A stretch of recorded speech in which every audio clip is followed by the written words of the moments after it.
Beautiful. So here we are with another podcast episode of Becoming Cosmic to You. I'm really excited today because we get to speak to Davidson.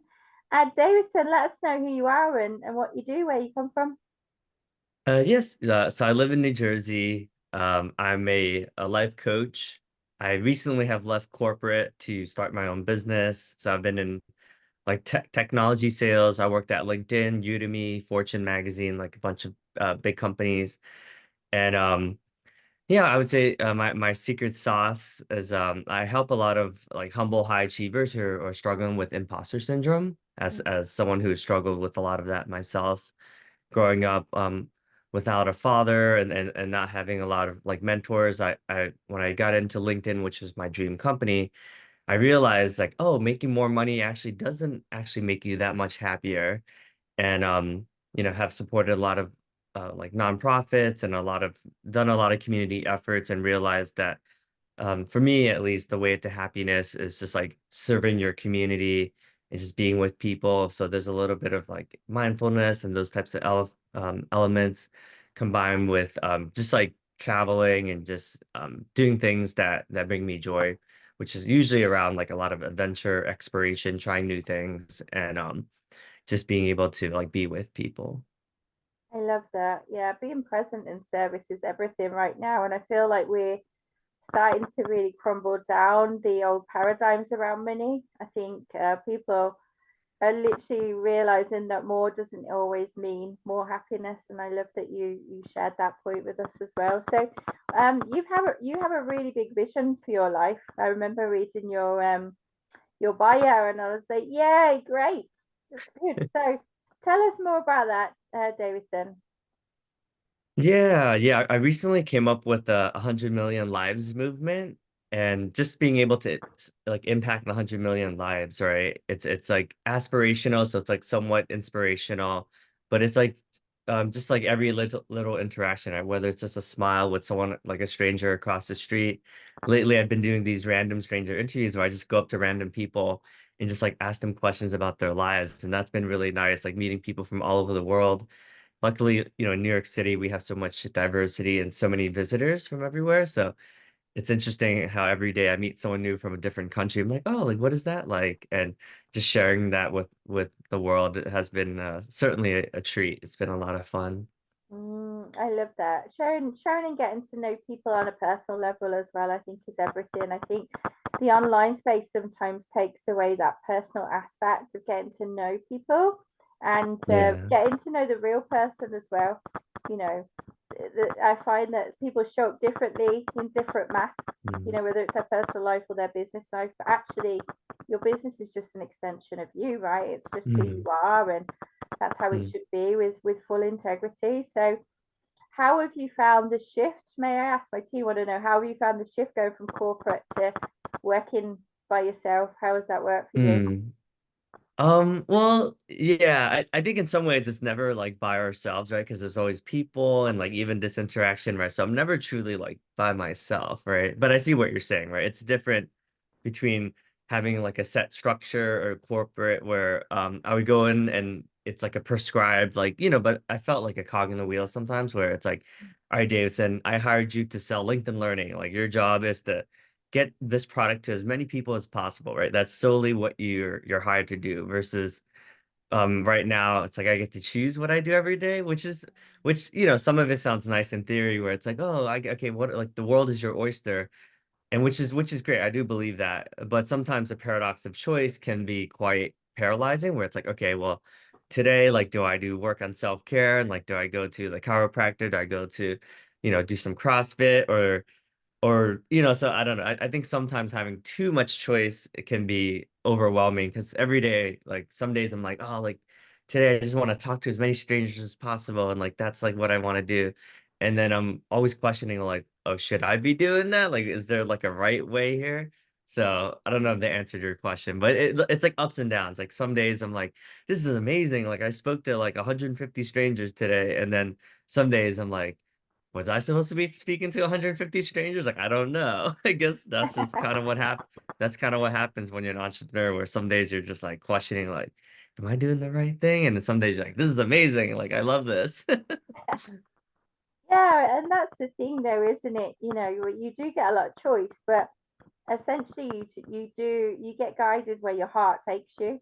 Mm, And so we really got to get used to silencing our mind that mm, gives us those doubts, because we're doing something a mm, little bit different and a little bit aligned. I think it takes a little bit mm, of time to, my team is saying, like, release those shackles of the corporate world around what you should and shouldn't be doing, because really your business is what based on what feels good to you, right? And that's all it is. mm, If it feels good, mm, then yes, you should be doing it. Why not? Do more of it, right? And if it feels icky, either you've got that fear mm, coming up in your mind telling you, no, you shouldn't be doing this, Davidson, you should be doing this instead. mm. But we just tell our minds to sit down and be quiet for a bit, right? Yeah, I love that. It's true. I love what you said about feel good, right? Because in corporate, I mean, it's interesting, right? Because even in corporate, like some of it felt good, right? Like when I worked at LinkedIn, like I got to help build schools in Africa. I got to like go to high schools and middle schools and teach them about networking and how to build your professional brand. Like some aspects of it was good, right? But Mm. when it was just like smile and dial and just like I was measured on how much deals I closed. So it's like my worth to society, or at that time when I was younger, was like, hey, only if you are the top dog, like you're worthy of like us acknowledging you in front of the 18,000 employees. So it was very much like we were rewarded for being really good salespeople, but all the other work I did around diversity, inclusion, and other stuff that I was actually more passionate about, like wasn't rewarded. It actually was frowned upon because they're like, hey, Davidson, like we get that you like to be this like good person and like, you're like trying to save the world and all that, but like at the end of the day, like we hired you to make us a lot of money. So let's be honest here, like, so focus on that. And it was interesting how yeah, and then but at least I learned that, right? At least I realized like, oh, okay, corporations care about like shareholders, they care about raising the stock value. Like that's literally, so it was an interesting experience, but I don't regret it at all. Mm. And now you have something to compare it to as well. I mean, I was in corporate before I do what I do now in tax, so I was working with some massive investment banks and all kinds of like really high corporate stuff. But I think it's always beautiful when you've been in corporate, because then when you do step into this new world where you can get to choose through your heart what you want to be led to, you have this polarity, right? That yeah, the figures are important because it shows you the level of success you've achieved. In a way, it's something to measure against. Mm, But what's more important to you is that it feels nice and you're rewarded through your heart, and that energy in the universe will always get rewarded with more. It just will. And mm, these corporates will eventually pick up on this. Eventually, I mm, think, when suddenly they start stalling in this new world that we're creating this world on the frequency mm, of unconditional love. And eventually they may catch up or they may not, but you know what, it mm, doesn't matter, because we are creating this world based on what we feel like, right? Not on figures and numbers. mm. Yeah, I love what you said. I do think the good organizations do have a sense of that, I would say, but then it feels like once it gets too big, then yeah, like I would say that as individuals, it seems like everyone has good intentions, right? Like if you go to most people, like they're not like, oh, I'm actively trying to like be a bad person. I don't think anyone's ever trying to be bad.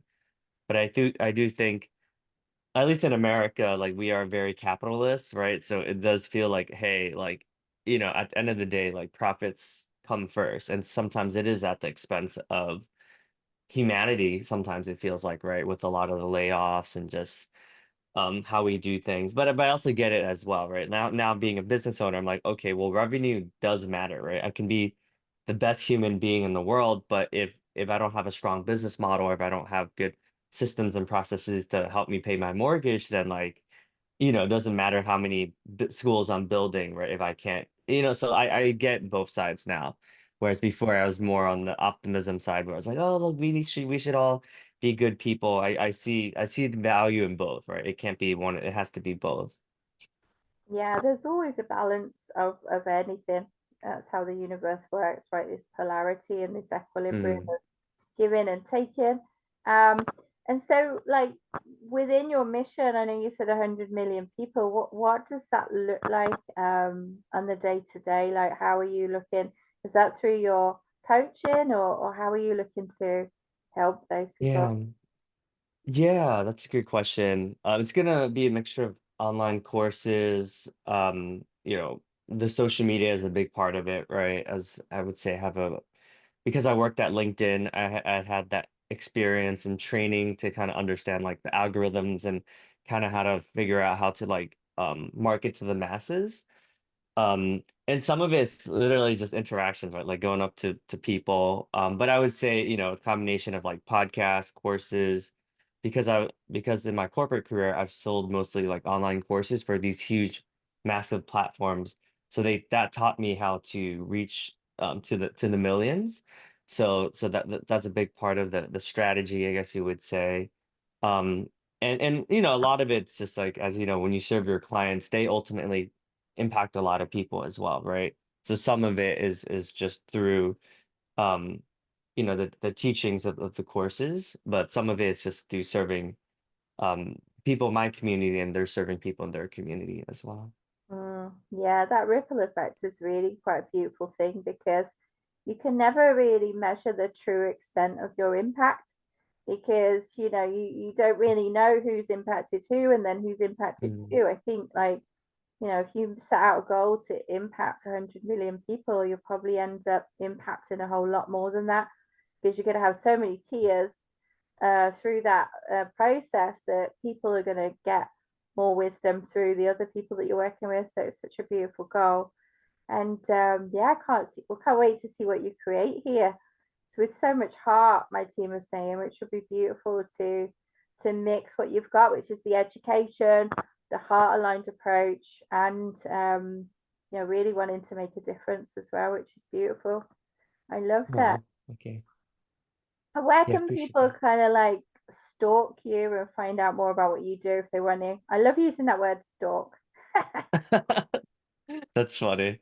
Um, I love how you were able to frame that. Usually, stock I feel like is not a framed in a positive context. So I love that. That was like something new I just got from that. Everything can be framed in a positive context, right? If we see the beauty in everything. Um, Honestly, I'm everywhere. So if you just Google my name, I'm across all the different platforms like TikTok, Instagram, LinkedIn, Facebook, YouTube, yeah, Apple Podcasts, Spotify. So whatever your weapon of choice is.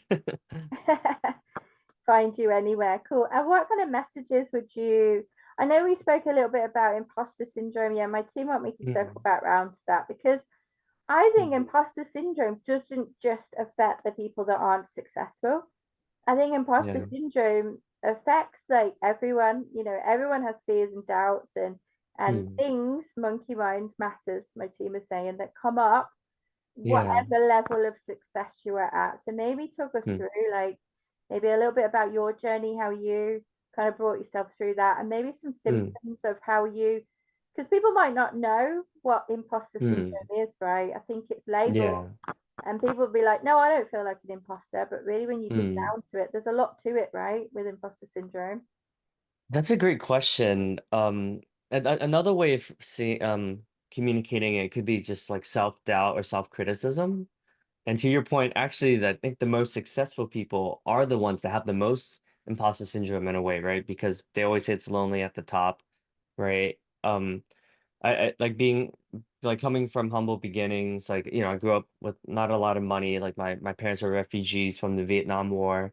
So when they moved to the United States, like we lived off of government assistance. So, like when I got free lunch and reduced lunch, I just grew feeling out of place. Luckily, my parents were able to move to an area where everywhere else around was like pretty wealthy, other than our low income apartments.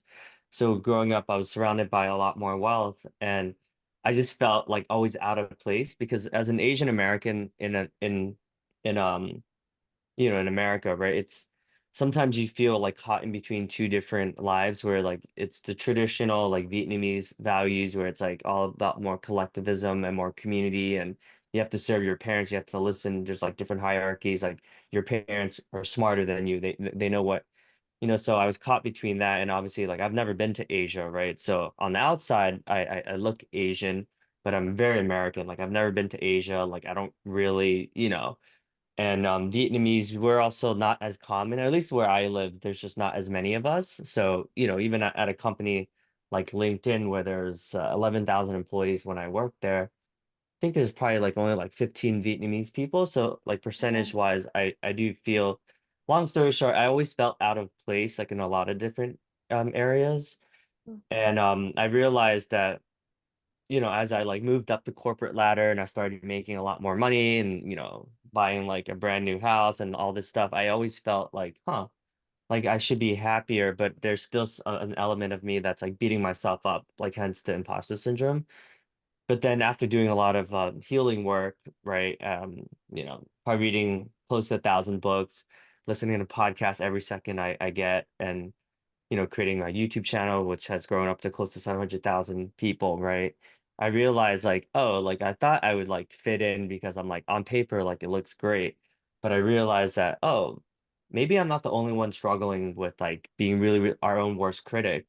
And then as I started like coaching my clients, like I coached 150 people around getting their next job. And similar to me, like I thought like helping them land that like $40,000 raise or $50,000 like promotion would make them happier, but they would call me 6 months later afterwards and they would be like, "Hey, I still feel like something is missing." So that's why I decided to start my own business because I noticed there was like the golden handcuffs where I was getting like all this ridiculous amount of money, it was like, I was helping so many people through the helping orphans in Vietnam and stuff, but I realized that wait, maybe it's not about like so I created this like 52-week transformative program that's designed to help to get someone to like really start to love themselves. And it's not through the external validation, which I think that's what every other coaching program does. It's like, hey, I'm gonna help you make $30,000 more, which quite honestly, which is what I was doing for the last 8 years. But then I started this recently because I realized that oh, okay, like there's definitely something beyond like just making more money or like publishing your next book or whatever. Because every time I publish like my next book or my next podcast episode, I was like, oh, even though the guests are more prominent, like I'm getting more views, like I still feel like something is missing. So long story short, that's why I created this whole program. But it took a while for me to like realize that. I love that. And how important it was for you to experience it yourself. Yeah, that's what my team was saying. Oftentimes we have Mm, to take ourselves on this journey in order to determine what it is we don't want rather than what we do. mm, And often that takes a yeah. little longer, right? And I think people get stuck in that, I don't want this, I don't want this, and keep themselves in that pattern. So I love how Mm, you've moved through that and saw what really matters. So my team want me to just ask like this kind of void that people are really struggling with. mm. That's what it feels like, right? Well, what do you think that is? Or have you put your I, finger on what it I is? think there's three moments in our lives that have created and then we overcompensate. So I call it like the winning formula. So like in my particular case, and most of my clients, I think because we attract similar types of people as us, our folks for me was failing out of school like almost like in every stage of school like I almost failed out, so I'm attracting a lot of people that are like seeking like oh I need to overcompensate but maybe I'll read as more books than everyone so I could be smart.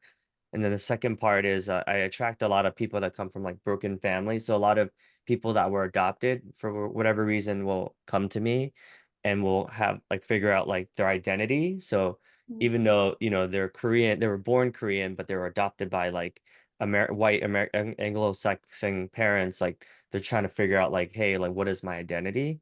So mm, that's like another common thing that I'm noticed. But we all have some version of this, right? I'm just sharing specifics so people could see what I'm talking about. And then the third moment is usually something traumatic that has happened, whether they were abused or bullied, right? In my case, I was bullied because I'm a short dude, I'm a small dude, right? I'm not like your typical manly guy that's like, trying to like bench press and trying to hit, but I overcompensated by being like, oh, let me do these crazy 15-hour ultra races, right? Because that shows that I'm a man. So That's what I realized. So long story short, everyone has something they're overcompensating for, and it's usually something that they did not receive growing up, whether it's like wealth, for a lot of people that were in my shoes or grew up with not a lot of money, so we feel like we have to overcompensate by like, oh, let me be successful so I can like take care of my family, buy my mom a house, which is like very much the immigrant mentality.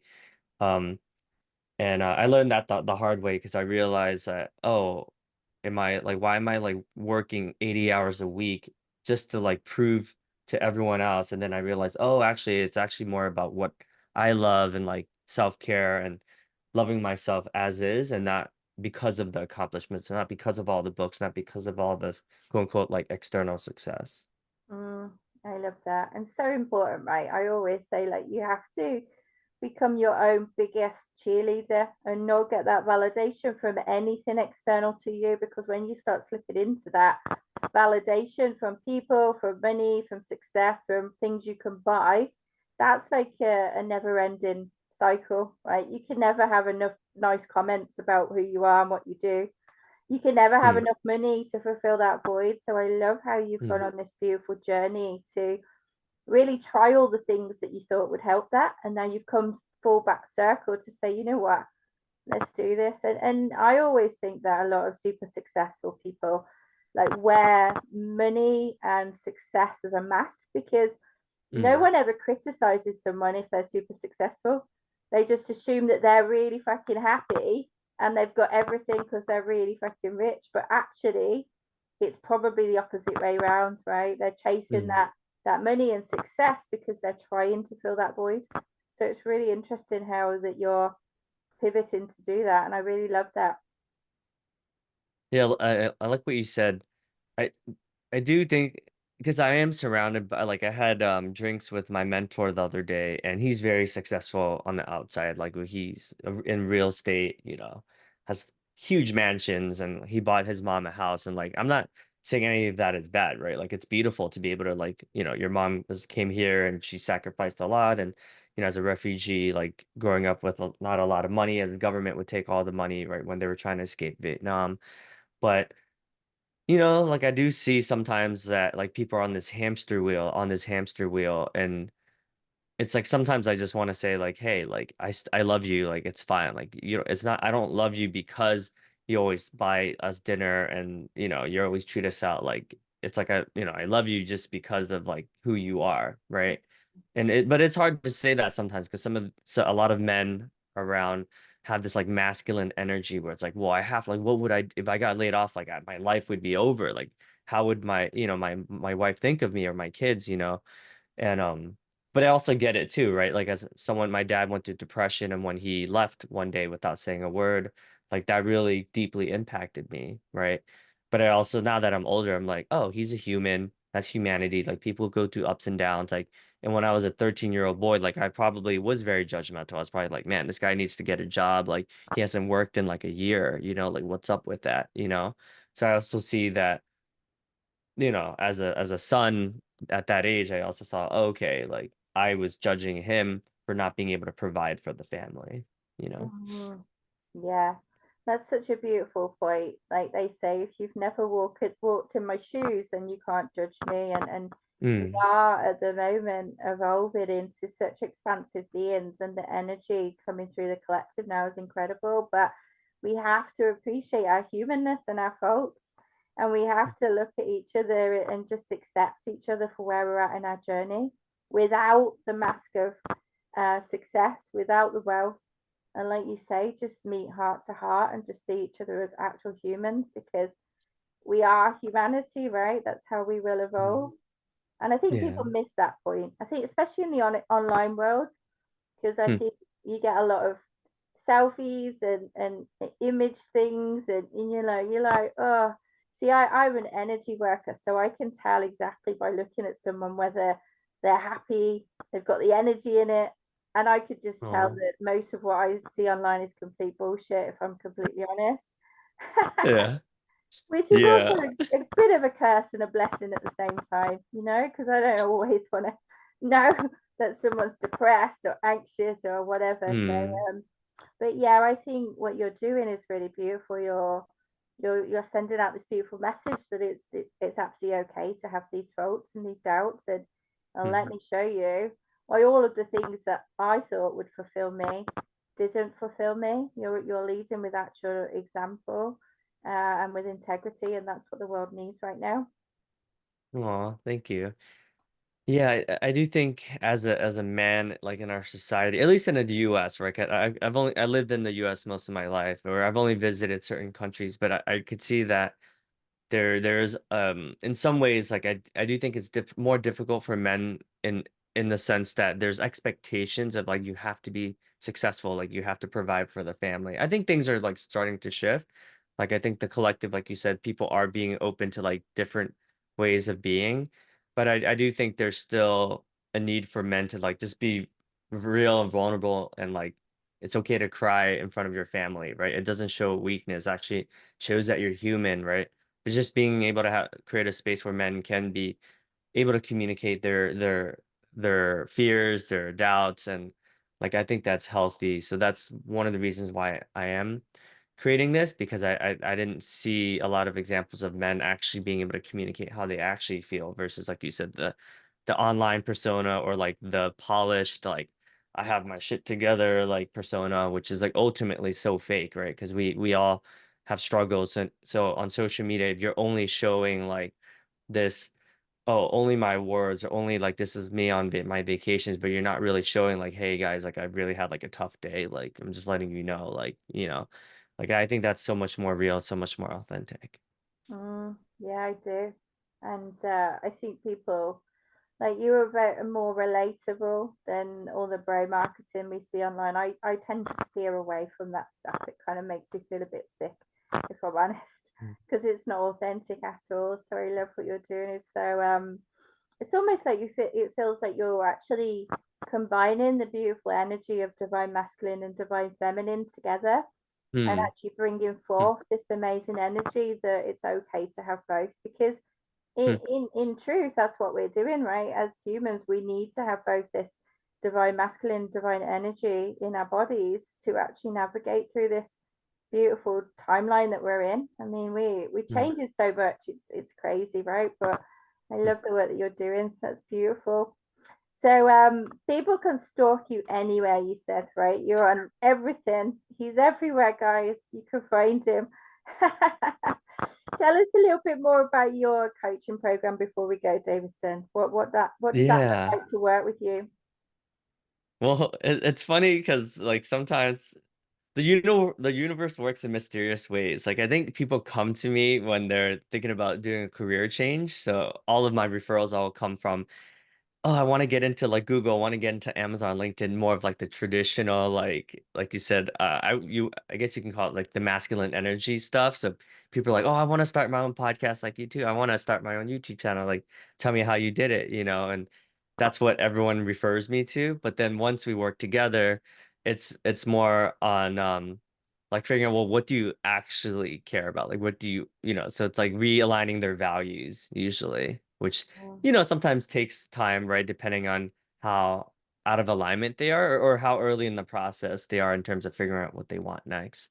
But it's long story short, it's a program that's designed like very holistic. That's like not only about the mental, like the spiritual and the physical, but it's like the holistic being. But it focuses a lot on like what are people's like core values, and what are we actually doing with our time versus like what we want to be doing with our time. I love that. My team was saying it's all about being more intentional. Um, alignment is a really key part of what we do as well. Like if you're not aligned to it, doesn't matter how many millions you make or how many millions of lives you change, you're still going to have that void, right? Mm. I see that a lot. People who create the most amazing transformations, yet they feel no energy or empathy or emotion Mm. behind it. I'm like, I don't know about you, Dosa, but I love the stories. Like that's the reason why I'm here. Like I love the transformation stories. They just light me up so much. Yeah, the money Mhm. helps, but I got two kids and they spend all my money anyway. So I see very very little of what we earn Mm. because they spend it all on sushi and girl stuff. Aw. Yeah, they're very adorable. So, what does the future look like for you? Say in the next 6 to 12 months, what have you got planned? Yeah, it's a great question. Even after this conversation, I feel like I was worried about like, oh, what does that look like? Um, it's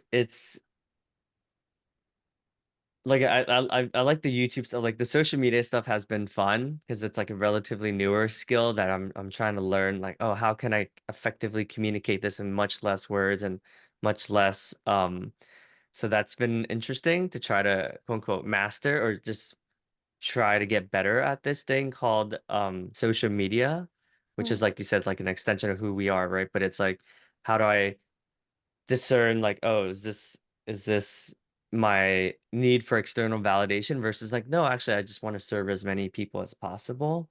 mm, So that's been a focus. And then, like you said, the medium, I feel like the medium of in person I'm great at, but the medium online I'm still trying to figure out because I do think online sometimes has this unique ability to just impact a lot more people. It's just a bit more scalable.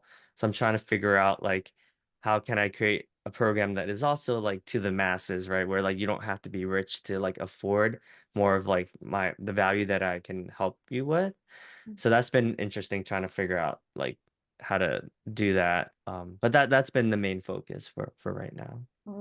It feels like there's going to be lots of new pieces dropping into your awareness within the next 6 to 12 months, which is why I think my team wanted me to ask that question because it feels like you're kind of holding all the pieces lightly and they're all going to Mhm. start coming together on how you can make everything that you do more you, right? And that's Mhm. what we do, don't we? We just take everything that we do and we make it our own. Not to be kind of like diluted down by following other people. That's Mhm. so important nowadays, just to be your own person, right? Yeah, you summarized the last 6 months perfectly as I was trying to study these, like, oh, this is how Ali Abdal does it, this is how Alex Hormozy does it. But like to your point, there's such different human beings. Like I'm definitely not the masculine like Alex Hormozy. But to your point, there's also some elements of me that is very masculine, right? Like I can't accomplish everything I've accomplished without some sort of like, owning that, like I think you call it divine masculinity. So, but I also do think I have a uniqueness where I do have more of the empathetic, softer, gentle side where I'm trying to teach people to be more graceful with themselves. So it's an interesting balance, right? Where it's like, but it's nice to be like right in between there, where it's like, okay, like when I get to create, I get to, provide, I get to do this, and then but I also get to like bring people together and bring men together to heal their past and heal their intergenerational trauma stuff. So it's been a fun journey. Yeah, I bet. And I love that. They'll see you as such a beautiful example of actually leading and living through this experience as well. And I think we see that a lot on our podcast guests at the moment, that the old paradigms around what you should be doing are really crumbling away around wealth, around money, around health. And the people that come in through on this podcast, especially, are the ones that are actually creating their own modalities. So I love how you are just creating as you're living through it yourself, and that's one of the ways that the new world is going to be created. And look, no, not everyone wants to follow Alex Hormozy. I know it may appear like it out there because he's pumped and he's got big muscles, but honestly, a lot of people get turned off by that kind of stuff, right? So the message Hmm. coming through at the moment, Davidson, just literally for you particularly, is you are beautiful and perfect as you are in every which way possible. Okay, and the more that you show up as you are in every which way possible, the more people will get to know what your heart is like, and it's Hmm. very expansive. Okay, so always lead with heart as you have been, and you will always connect with the brightest, most beautiful people in your world, and that's how it works. Oh, thank you so much. That's a beautiful message. No, you're so welcome. So, any other messages that you want to leave our readers and our listeners to before we drop off? No Yeah. pressure here. That looked like Yeah. that was a pressure question. It's not at all. Oh, no, I just want to end by just saying like just thank you so much. Like I love the work that you're doing and it's a powerful message, right? Because I do think spirituality is something that's I feel like is sometimes missing from my everyday life. Um, you know, because I don't have it in a traditional sense, which is via religion, it feels like with a lot of people, right? But I do feel spiritually aligned with the people that I meet, right? Like, and folks like ourselves that's our mission to serve the universe in our ways. So this helped me be able to see um that I do have spiritual connection to the world, right? It just is different. It's just, I guess, more untraditional in that sense. So that Mm. was a helpful realization through our engagement.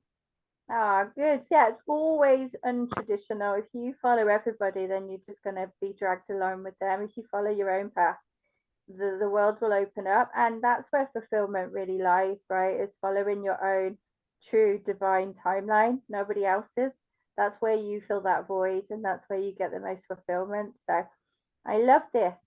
So thank you so much, Davidson. I'm sure people are going to be stalking you soon in the most positive, beautiful, heart aligned way, I should note, right? I'm not saying the intention for anyone to stalk you in a negative way, okay?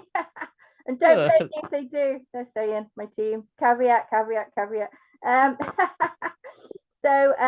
thank you so much for being here and sharing your heart and your journey with us. So I'm going to just thank our readers and listeners, and then we'll have a chat afterwards if you've got 5 minutes. Cool. Beautiful. Thank you, Davidson, so much. And we'll share your links and all the relevant bits and bobs. And thanking our readers and listeners always for tuning in and listening to these conversations. So thank you.